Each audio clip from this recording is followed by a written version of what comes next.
on tonight's broadcast in Forest Acres. That's where the City Council is considering a new ordinance now targeting vape and CBD stores. News 19's Chris English spoke with residents and shop owners about what sparked this latest debate.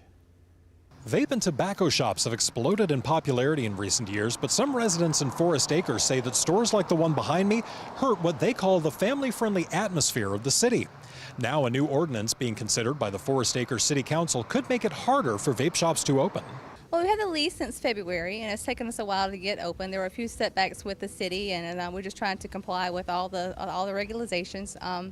So yeah, we've had the lease since February. We've been open for about 4 or 5 days now. Carrie Matthews and her partner's vape shop on Forest Acres Drive has only been open a few days, but it's already drawn the ire of code enforcement. The owners were forced to shut off their super bright LED lights that adorn the store's front windows. The city says the lights violate a neon light policy put in place after other businesses installed similar lighting. But even though those businesses are now grandfathered in to keep their lights on, Matthews says her store will comply. As a business owner, I can kind of see both sides. For one, of course, it draws attention, to the business, and we're here to make money, and when we make money, we pay our taxes. On the city side, I can understand they wanting to keep it clean and kind of classy and respectful. I can understand that, but I just want to be treated fairly, just like the other businesses. And when my neighbor has, lights flashing and I cannot, that's just a little unfair. But now the Forest Acres City Council is considering language for a new ordinance that would apply specifically to vape shops. Forest Acres is we're really known for two things. We're known for being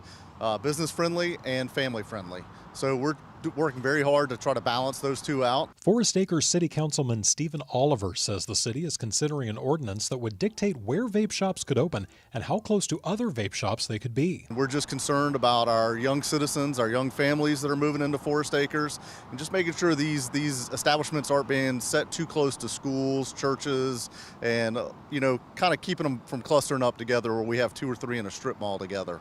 At Tuesday's City Council meeting, specific distances were discussed. 1,000 feet spacing from schools, churches, parks, and related uses to a smoker vape shop, and also 1,000 feet spacing between smoker vape shops. The City Council agreed to seek input at a meeting in September to hear what the public has to say. Shop owner Matthews says whatever new ordinances are passed, she's ready to operate within the rules. But the bottom line is I can see both sides, and we will comply and do what we're told to do. Again, the Forest Acres City Council will welcome the public's input on this new ordinance at a meeting on September 10th at the Council's chambers. In Forest Acres, I'm Chris English, News 19 WLTX. And we're being told tonight that Forest Acres leaders will use the input gathered from the public to help craft the language for that future ordinance.